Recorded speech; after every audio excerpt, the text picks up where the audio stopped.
This open meeting of the Town of Auburn is being conducted remotely, consistent with Governor Baker's executive order of March 12, 2020, which suspends the requirement of the open meeting law to have all meetings in a publicly accessible physical location. Further, during the current state of emergency, all members of public bodies are allowed and encouraged to participate remotely as long as reasonable public access is afforded so that the public can follow along with the deliberations of the meeting. Ensuring public access does not ensure public participation unless such participation is required by law. This meeting will allow for public comment under agenda items. For the public to join the meeting remotely by telephone, we can dial in. The governor's order, along with all supporting materials that have been provided to members of this body, are available on the town's website. The public is encouraged to follow along using the posted agenda. As a preliminary matter, this is Dominique Cairns, Chair of the committee. Permit me to confirm that all members and persons anticipated on the agenda are present and can hear me. Let's see, it looks like we are missing Mark and Steve? Steve, yeah. Okay. Furthermore, when I do call your name, please respond in the affirmative. Is Scott Wren present? Yes. Is Nathan Rand present? Yes. Is Adam Menard present? I'm here. And let's see, it looks like we have Mr. Smith joining us today. Yes, I'm here from the Water District. Excellent, thank you. Town officials and employees participating have been before noted. We do have a few public hearings if applicable, and there's a call-in number for those who want to speak during those public hearings. Please note that this meeting is being recorded by Auburn Cable Television. Is that still the case? Accordingly, those members of the Board of Selectmen, employees and members of the public who participate, please be aware that other people may be able to see you, and please take care not to screen share your computer. Anything that you broadcast may be captured by the recording. Also, please note that each vote taken in this meeting will be conducted by roll call vote. During meeting and during hearings, each speaker should state their name before each presentation, comment, or question. That's it.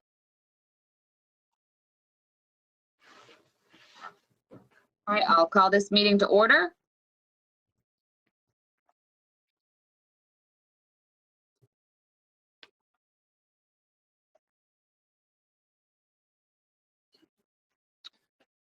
Okay. If you want, I can get going with Mr. Smith. Ken Smith's here from the Auburn Water District, who is good enough to join us tonight. He's actually the former superintendent.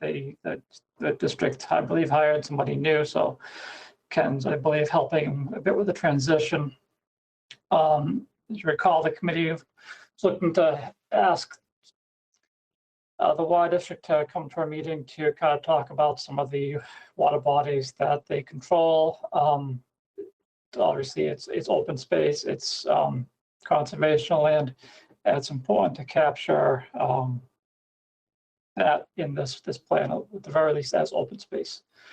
So, talked to Ken earlier today. He's happy to answer any questions or to give any background on anything you'd like to talk about. Excellent. Does anyone want to start by asking Ken questions? I'm welcoming him here. Thank you for being here. No problem.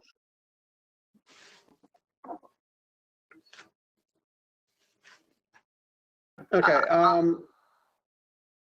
I'm sorry. I was going to ask if you could give a rundown of some of the water bodies that the water district oversees and controls. Yeah, I'll try to keep it brief, but and not bore you. My name is Ken Smith. I'm the retiring water superintendent of the Auburn Water District. I saw Greg's back on. My replacement is Greg Woods. He just joined us here. Can you hear us, Greg? Yes, I can. I'm here. Okay. So Thank you for welcoming the district to this meeting. The Auburn Water District is a public water supplier that serves probably 70–80% of the town of Auburn. As far as water supplies, we have 12 wells located throughout the town. A majority of them along the aquifer corridor of Route 12. We do have some out on West Street, some off of South Street. There's 12 in all.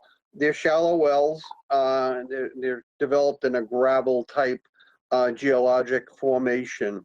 So they are basically not exactly surface water, but they're groundwater. And they have various cones of influence and watersheds. In 2004, Mass Electric approached us. Now, Mass Electric had a coal-fired power plant in Webster Square. Went offline in the late 60s.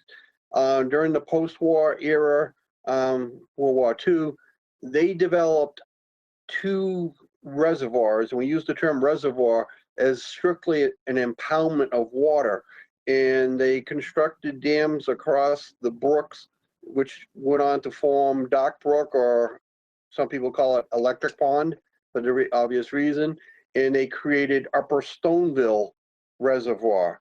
Lower Stoneville, which is at the base of St. Joe's Hill, that was formed before by a need for water power to the mills in those lower areas. So that was already an impoundment. Mass Electric owned and operated all 3 of them. When the coal plant no longer needed the water, in the water they used it was to cool the turbines, mix the cold water with the warm water. It actually went as far as going to Webster Square, where Big Boy Restaurant or Moe's Restaurant, that pond in the back was part of their system also. In about 2004, Mass Electric wanted to, or New England Power, a number of different names, wanted to divest themselves of taxable property. So they had no use for Electric Pond or Upper Stoneville, Lower Stoneville as a water resource. So they made Hello? Hello? Hello. Hello? This is Mark. Hi, Mark. So they approached the town of Auburn and asked the town if they were interested in taking over the water bodies. And at that time, for whatever reason, the town of Auburn declined that offer. The next in line, Mass Electric, approached the Auburn Water District as a watershed measure, offered to take over the ponds and the dams and some property that surround it, offered it to the Water District. The Water District accepted that. The dams located on Leicester Street and off of Rochdale Street were upgraded, and we took them over. The impoundments, there are people that live around them. They were there. There's been very little new growth as far as encroachment on the property around it. Some people own to the water line. They are waterfront properties. Others are water view or whatever you want to call it. We have some wells that are near this off of West Street, but they're not directly on Dock Brook, which the turnpike cuts across when it was constructed in 1957. We allow the residents to use these water bodies. They live there. There is no public access currently to any of them. There used to be a very haphazard boat ramp located on West Street by the new school. That was not an official boat ramp. It existed. It became very dangerous when they constructed the school in the driveway right there, and the fire training tower area became developed. So for safety purposes, the commission has voted to close that boat ramp. So like I said, there is no current public access to any of these water bodies. If someone's using it, they're either someone who lives there or have allowed somebody to live there. We allow the residents to use the water bodies. We have a set of rules and regulations for them, which includes dock sizes, the use of motorized boats. The commissioners in developing these rules and regulations tried not to be saying, okay, it's got to be 50 horsepower, where it is a closed audience, so to speak. We left it up to the residents to be self-policing. If there was a complaint and the residents couldn't take care of their own, then the commissioners would step in. In the winter, we encourage or allow people to go out ice fishing. Regulations officially do not allow the use of motorized equipment on the ice. People use Lower Stoneville along Rochdale Street. You see people fishing there. You'll see people fishing up on Leicester Street, on the dam. And so that we permit that for, passive recreation. That we're not going anywhere. So the water, the impoundments are our protection for a watershed at this point. So, and I don't know if in a brief summary, I forgot my total of area. I guess you guys probably know them just as well as I do, the sizes and everything else. So I apologize for that. Does anybody have any questions? This is Mark Bernal. Do you think you'll be able to open up Rotary Beach for swimming? Do you know if that water is safe now? That was never our issue. I think that was a town issue with Rotary Beach and everything else. And since Rotary Beach, you had the advent of everybody having their own swimming pool. The use of the water bodies by the public, let's limit it that way. There's a potential liability issue there, which would have to be addressed officially between the town and the water district as to permit the public versus people who live on or direct abutters to use the water. I know I participated in some groups years and years ago about revitalizing Rotary Beach. It kind of didn't go anywhere. I've been led to believe that Rotary Beach was closed due to water quality. It is in a cove, so you don't have the greatest water quality. But I think back when they actually closed it, and I've been working in Auburn since 1975, I think it was an issue of unsewered residences. A lot of the residences have been sewered. We have no knowledge of the water quality for bathing at this time. Okay. So you wouldn't know anything about Camp Gleason either, right? Camp Gleason that's a town-owned property up there. I think the town, I can't speak for the town. I think they have some use of that property, which stood vacant for many years, as some kind of offices or some other use. So, I was thinking more of the water. yeah, like I said, as bathing quality, I can't answer that. And then again, just to allow the public to utilize, district property, as you can all agree that there is some potential liability there Okay. What about that the? needs to be addressed. I have Yeah, a question, Ken. I'm sorry, Mark, did you have another follow-up Yeah, question? I was wondering about the Mass Pike. They still putting a lot of salt on that? Regular salt? As long as people want to do 70 miles an hour in a snowstorm, yes. We meet, or have had for many years, conversations in dialect with Mass DOT people regarding the amount of salt that's used, but the motoring public safety is paramount. Yes, we have some of the highest chlorides in the state. Currently, our water is being studied by UMass Amherst. There's a crew that comes out monthly and samples extensively. This has been going on for many, many years, the salt use, and it does impact our water supply. Also, Thank you, Ken. I have a follow-up question on the chlorides and how that affects the water quality.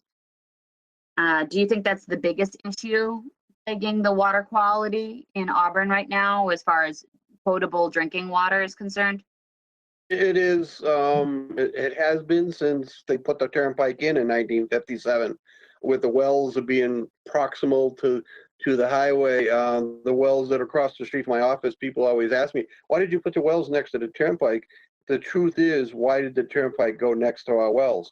Right. When they built the turnpike could not be built today with the current environmental regulations. In 1957, there was hardly any zoning, and the Turnpike Authority was a very powerful entity at that point. It was the start of the interstate system. So it was, you know, I wasn't involved back then, obviously, but yes, salt use is very important to the district. We do have another, in addition to the chlorides, and there is the number of accidents that are on the turnpike. And Greg, in his first week here, working for the water district, addressed an accident on the turnpike. They're fairly frequent. So far, we've dodged the bullet on any contamination due to, fuel spills or anything like that. It's a very heavily traveled road, and probably on the average, we'll have a release. Sometimes I had 4 in 1 month. But it's once a month, once every 2 months. And we work very hard to work with the town of Auburn Fire Department, Mass DEP, the Mass DOT maintenance crew, to help to protect our water supplies. Is there anything that can be done to further protect? One of the parts of studying this, the town, in conjunction, and Adam, if I screw up something here, just let me know. We went in on a joint effort for a municipal vulnerability grant. Part of the town's thing was to study the bridge on Sword Street. The other component of the grant was for a consultant to look at all the drainage that comes off the state highway and to prioritize which ones pose the greatest threat to our water supply. And I don't know if that report has been finalized, Adam? Yeah. Yeah, That is- and so they come up with a list of outfalls from the turnpike that pose the greatest threat to water, not just the environment, but our water supply. It's hoped that maybe someday that funding on the state level can come forward to put water treatment devices on these outfalls to help, protect the water. So that was a big program we worked on. The water district responds along with the fire department. As long as there's traffic, there's not much you can really do about it. Okay, thank you.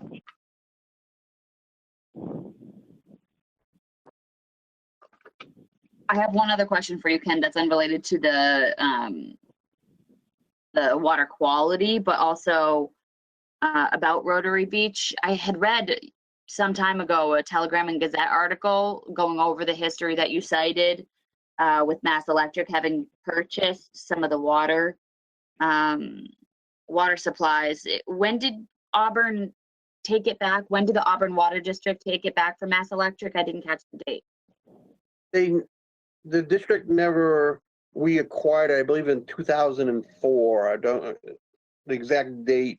Mass Electric conveyed not all their property, a majority of their property from themselves to the Auburn Water District, which included the Dock Brook, Electric Pond, Upper and Lower Stoneville, and along with the water body was the ownership and maintenance of the dams. So I don't believe, you know, they bought it back in the 40s. They acquired just farmland, especially, I even have some photos up on Leicester Street. It was basically a small swamp with a brook running through the middle of it. They built the big dam there and created an impoundment. Just one point, years ago, I have read in some reports that the water district did, you know, look at those as a potential water supply, but as they were constructed, just for cooling water, they're not that deep. The water gets very warm. There are trees and stumps underneath it there, so they're not conducive physically to use as water supply. Surface water use requires some advanced treatment. It's not cheap water. And if you started drawing water out of those, the recharge for those, the watershed for the ponds are relatively limited. Dock Brook is, the watershed is very, very close to the water body itself. There is an off-site recharge. Upper Stoneville does have the brook that passes under, we call it the Tin Bridge on Rochdale Leicester Street. That brook does come from up in Leicester. There is some recharge there. But if we started taking water out for water supply, the water levels would probably most likely be impacted. And they did perform a study, I think that when we purchased it back, concerning the swimmability of Rotary Beach, at least, right? For the residents. I don't have any insight or information on Rotary Beach. I think the town still owns the property, you know, the upland portion of it. But the water, I don't you know, the deed is multiple pages long. Off the top of my head, I can't definitively comment to say if that was specifically mentioned in the deed or excluded or any way. I can take a look at it and see if there is any language in it.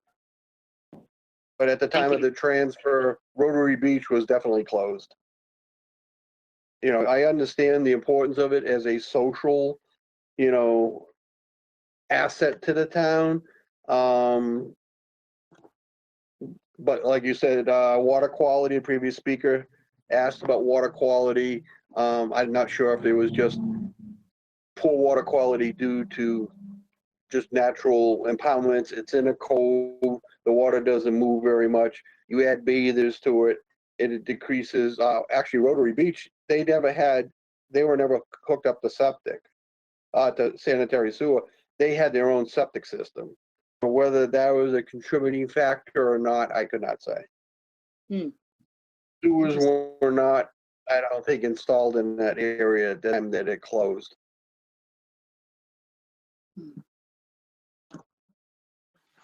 Any other questions?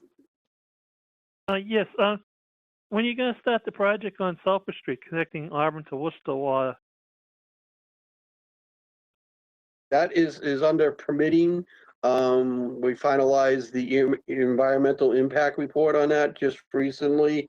There is a huge amount of permitting because the water from Worcester is in a different watershed basin than ours. So there's extensive interbasin transfer, and then there's an issue of funding. It's very important project, but it's a relatively expensive project too. Yeah.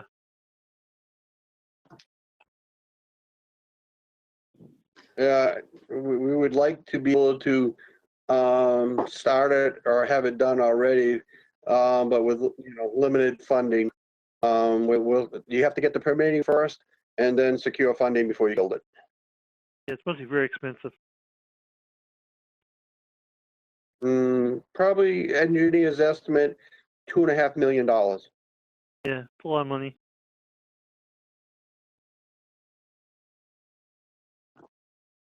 Any other comments or questions? I've got a quick question for Ken, if no one else in the committee has any questions. There has been, we've done several surveys. I think you probably are aware, Ken, one was for the master plan. Was for the open space plan. A lot of talk about trails. I discovered through my, almost daily look at the maps of Auburn, the water district owns part of an old railroad line right away near Tinker Hill, runs from behind the wells on West Street in the middle school to Albert Street. And then I think it's the electric company maybe owns from the Albert Street to the Oxford line. You don't know, this is something to discuss later offline. If the district would be interested in investigating that as a possible rail trail. I don't mean to put you on the spot, but I don't know if there's any particular reason that the district, just maybe a little bit of background on that particular strip of property. I'm familiar with the rail trails. The area that you spoke of there are actually two rail lines that cross Tinker Hill and Albert Street. One was what we refer to the B&M Railroad line, and then there was the Worcester Street Car Railway system, and they crossed at a bridge right behind the new middle school. It's never been thought of. We did a couple of years ago approached by the superintendent from the Auburn School Department. Ms. Burnell asked, could they run cross country back there, and yeah, we allowed them to run, cross country. I don't know where that went. I don't think it's been used for a while. Some of these areas are proximal to the water bodies, so they would fall under, conservation guidelines for use in there. It has not been addressed specifically by the board in my tenure there. Adam, you're talking as a walking trail or what? Yeah, my thought was a walking trail. You have those 300 plus units that Eastland's developing down that way. My thought would be to some kind of walking trail from the middle school, not going past the middle school to like the Oxford line, and the Oxford, where it dumps out of the Oxford line is right near the crossroad like it can be. So it's just my thinking of maybe some kind of walking trail that will connect that area. Yeah, in the past, it's died down, but say the area between Tinker Hill Road and say even where you come out to West Street, for a lot of years that was a favorite spot of dirt bike riders, and they made a mess of the area, and that gap in between there tore up a lot of the grade from the former railroad track, and people then started dumping trash back there. Subsequently, that access was blocked with some dirt piles, and somebody still sneaks in loads of, construction debris, tires. There was a resident from Oxford who volunteered several years ago. He's very environmentally concerned. He went in and dragged out tires and collected many, many bags of trash. We picked up the tires, and it was a great effort on his part to do that personally. So, but to answer your question, it's never been officially considered or requested at this point. I'm Maybe sure something in the future. yeah, it can be, Greg, probably an agenda item for future meetings. And Adam, if you had any kind of even idea, some kind of visual what you're exactly talking about, even a back of an envelope type of thing, that would help to, convey what your interest is to the commissioners. Yeah, we can do something like that. Great, thank you.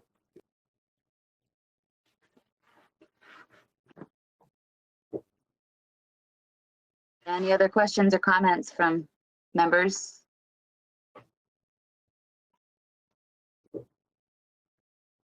All right, well, thank you so much for coming, Ken, Mr. Smith, and for all the information.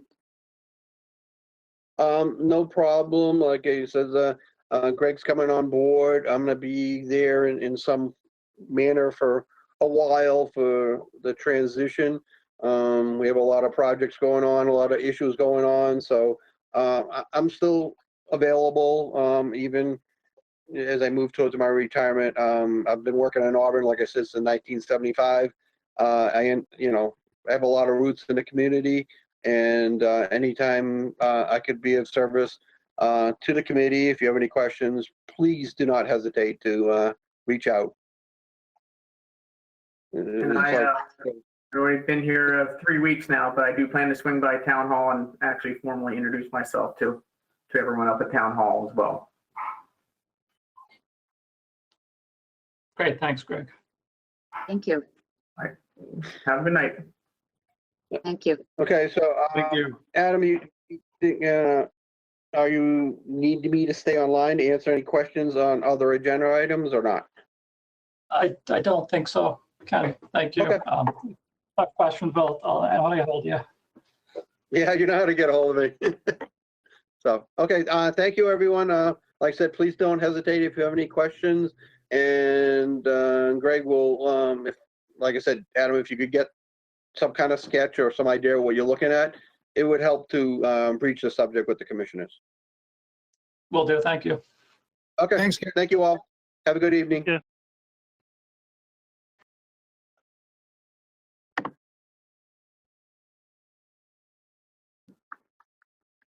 The next item on the agenda, should we make a motion to approve the meeting minutes from December 7th that were sent from Nathan earlier?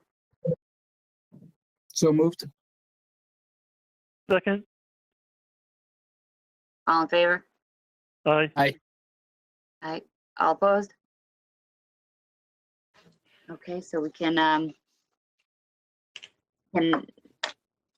accept those meeting minutes as they stand. I think we're a few short, but do you need any help compiling handwritten notes, Nathan? It sounds like your computer crashed. No, I have all my handwritten notes. I just need to retype everything out, but I Ugh. squeezed that one out during lunch break today.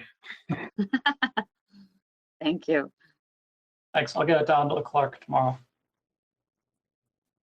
Okay, and then the next item on the agenda was to discuss the public forum.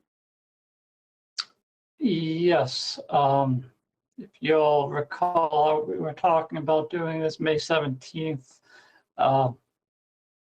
I'd like to push it back a couple of weeks. That week will be a little busy for me. The Goddard, the MVP project community event is going to be May 18th, which is the municipal election day. So I think in order to do the forum justice, separating those two events by at least a couple of weeks would be beneficial. Plus, it would give me some time to do some more work on the plan. My thought now is to, let's see, find a calendar. Do it June 7th, which would be the normal date of the committee meeting. Would we do it in place of the meeting? How would that work? Yeah, I think we do it in place of the committee meeting. Works for me. That's good for everybody. We'll go with that Yeah. plan. Sounds good to me. It sounds good. And you can work on PowerPoint and some advertising for that for the next few weeks. Hopefully we can get people to come to, I think it'll be virtual. I don't think we'll be past the point where we're going to be meeting in person yet. So it'll probably be a virtual forum. But we'll play that by ear next couple of weeks.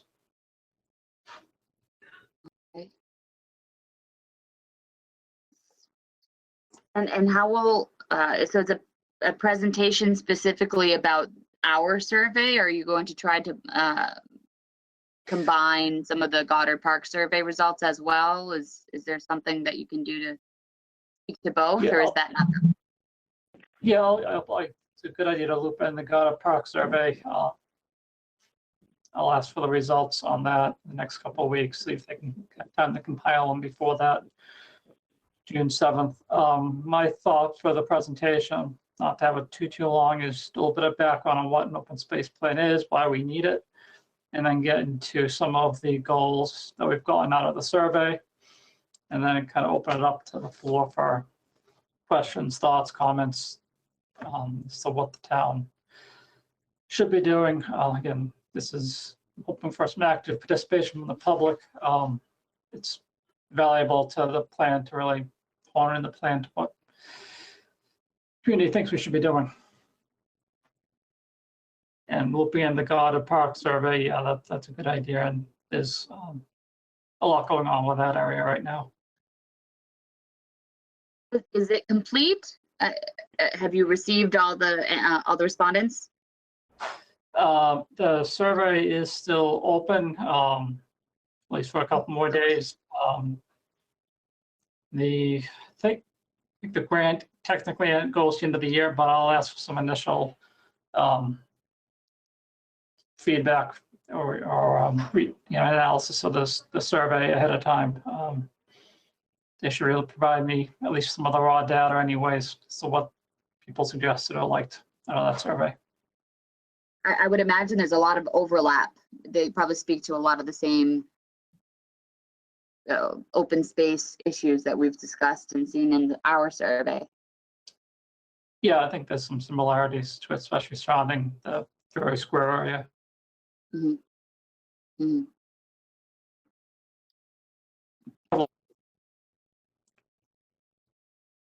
And several of those items are going to be in front of town meeting in a couple of weeks. Tomorrow, town meeting's tomorrow night. Several of those items are possible construction projects that are in front of town meeting. Mm. So we'll see how that goes tomorrow, I guess. Exciting. Was there any feedback that anyone wanted to share regarding the moving from 2014 goals to the 2021 goals, or additional feedback regarding what needs to be carried over?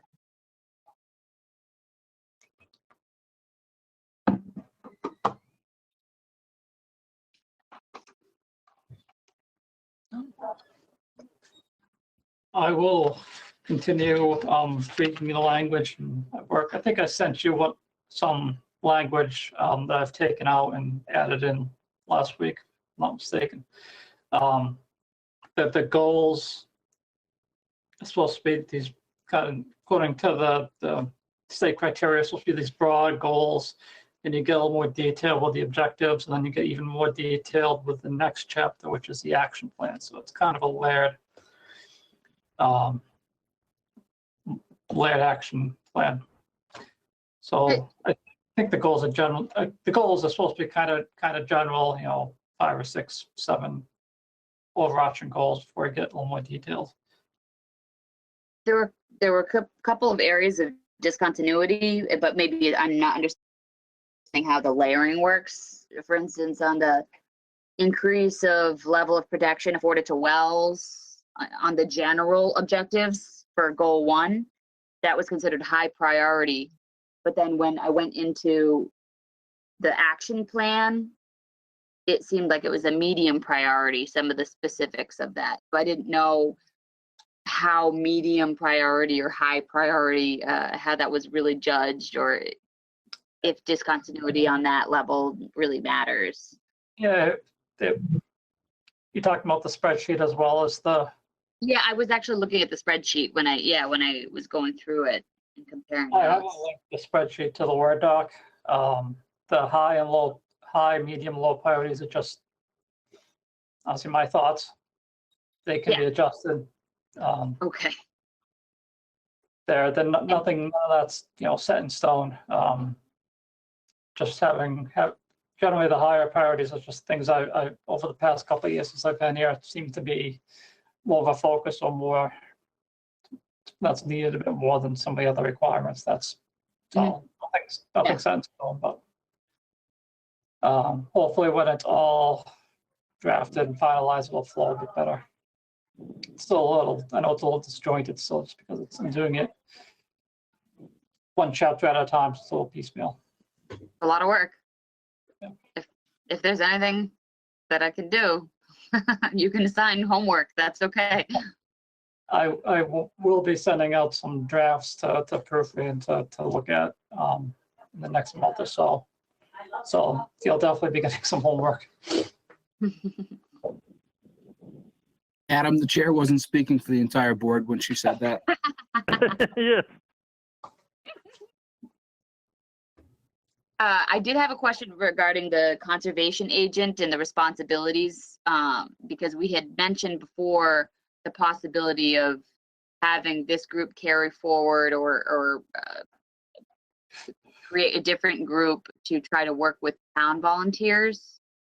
But I had seen the language of the conservation agent would be a little bit different, maybe overseeing regulations and compliance with laws, so on and so forth. So did you have a vision, two different visions of that agent versus committee, or how did you think that would work? The conservation agent normally administers the Conservation Commission, which is a regulatory body. It's making sure people are doing what they're supposed to in Okay, and around the other wetlands. Some towns have them, some don't. It's more of a matter of capacity what the town can do. I know that's been a goal that's been listed as a goal on several plans. So it's just carrying that goal forward. got it.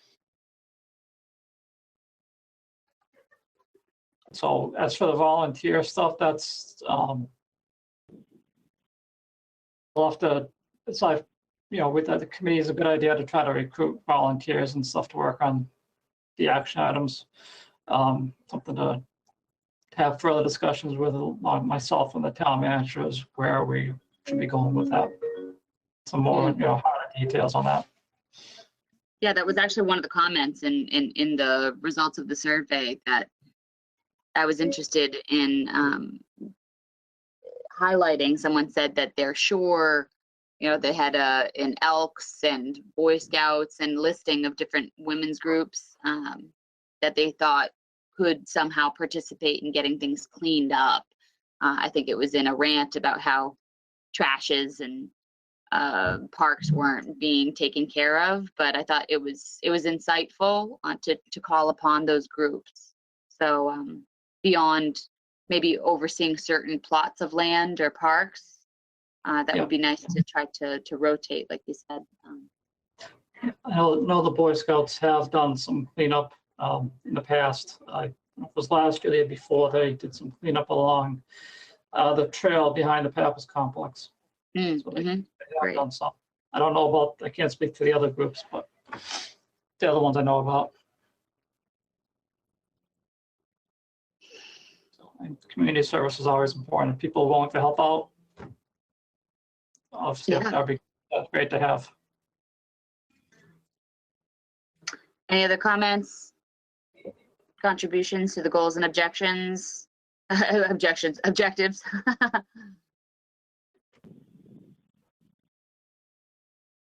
No, I didn't get a real chance to look at it too much. I had intended to before this meeting. So in terms of all the edits that have been made, I'll keep looking at it though. Yeah, feel free to email me if you have any passing thoughts. You don't have to wait for the meeting. Okay. We bought ourselves some time. That's good, Adam.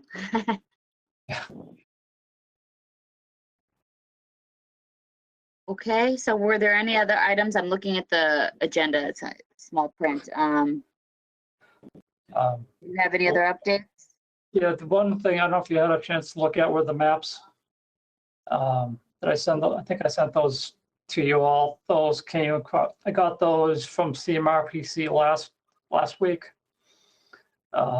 There's a couple more maps for them to do.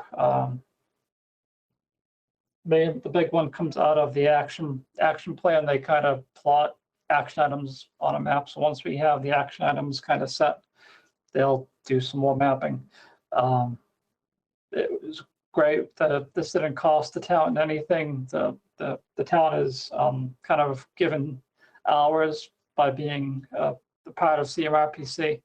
So, and as well as participating in certain meetings, we get hours that they do work for us. So this came out of those hours. So it's a big help for them to do that. All those maps are required by the state to be in the plan, so they had to be done. Yeah, they're If awesome. you want to look at the maps, if you see anything that seems out of place, we can change them still.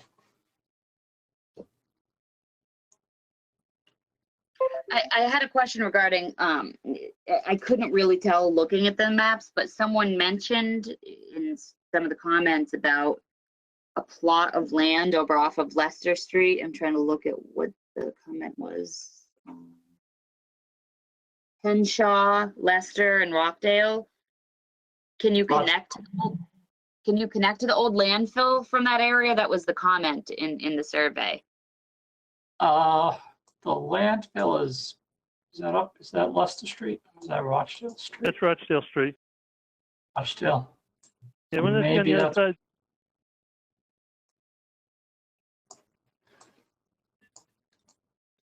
Maybe on the other side of the street.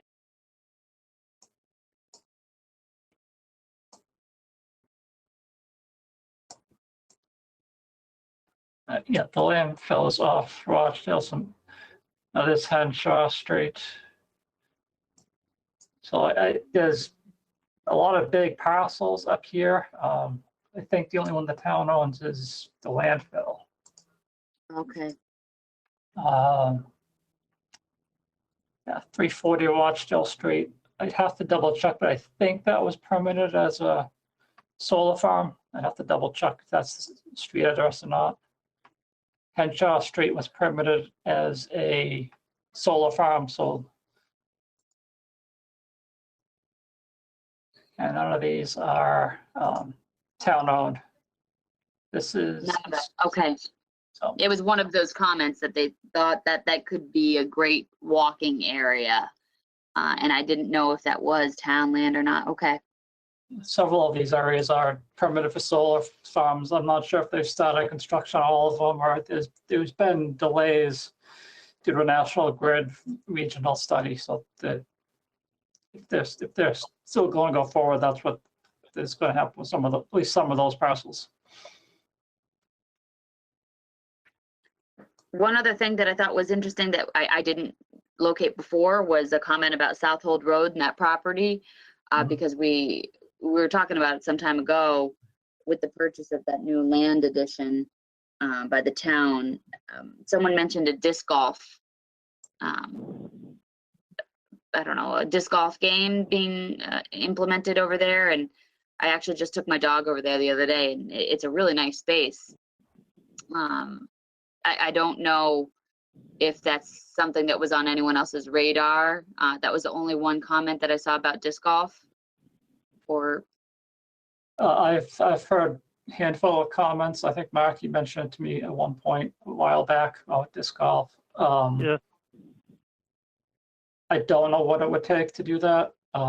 Never played disc golf. I know they can do that in the woods. I don't think there's a whole lot of clearing, pathways. No. But it's a nice running area. It's a pretty nice area. yeah. So I And think it that, connects to Pappas. I'm sorry. yeah. It's behind Pappas, it's behind the golf course. Access would have to be through one of the neighborhoods, I think. There's a trail already, and I think it's a pretty well-established trail. And you don't have to cut through a neighborhood. It's through the woods. I know there's a trail that comes behind Pappas and cuts over to the diversion channel. Is that the one you mean? Yes, and then there's a little tiny bridge, and if you keep going, it leads to the field off Southold Road. Mhm. And it's a pretty cool little area there.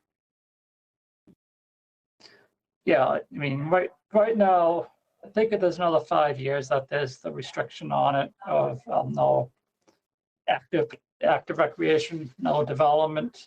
Passive recreation, which is the walking, is allowed due to the agreement to buy the land. But Disc golf is passive, right? I think it will be considered passive, yeah. So that's certainly something to put in the goals, objectives, or the, Right. the action plan is to at least investigate that. I don't Right. I don't know what it would take. There would have to be some kind of plan or some kind of feasibility study. Right. We need some kind of funding and a consultant, some kind to look into that. Yeah. It's certainly a possibility. Wouldn't rule anything out. I know goat disc golf has increased in popularity over the years. So there's one in Leicester that is, I think, nationally ranked, the Maple Hill Golf Wow. off Marshall Street in Leicester. But certainly a possible use. There's one in Oxford too, at Buckingham Yeah. Dam. Yeah, I think that's probably something worth putting in the action items, is to at least do a study. Yeah, right. It's gotta Yeah, start I saw you added a study about looking into funding potentially for Rotary Beach use, just Mhm. investigating further. Yeah. So that was, Yep. yeah, that was a nice addition. There was no comment about maybe putting in a splash pad or investigating areas for where to put a splash pad. I don't know if that was something that we should add in, or if there was enough responses for that would merit adding that in. Yeah, we can always add that in. I mean, I may just have inadvertently left off. Yeah, something like that. But That's all I certainly- had to say about it, but if we plan on meeting, what's our next meeting? June 9? Was that Uh, 7th? 7th? Okay. We 7th, can yes. get back to the table and talk about it a little bit more. Yeah, definitely. Okay. Did we hit all agenda items? I believe so. Okay. Can someone make a motion to, Yep, I'll make a motion to adjourn. A second? all in favor? Aye. Aye. All opposed? All right. Thank you, everyone, for your time. Thanks, guys. Thank you. Have a good one. Thank you. Aye.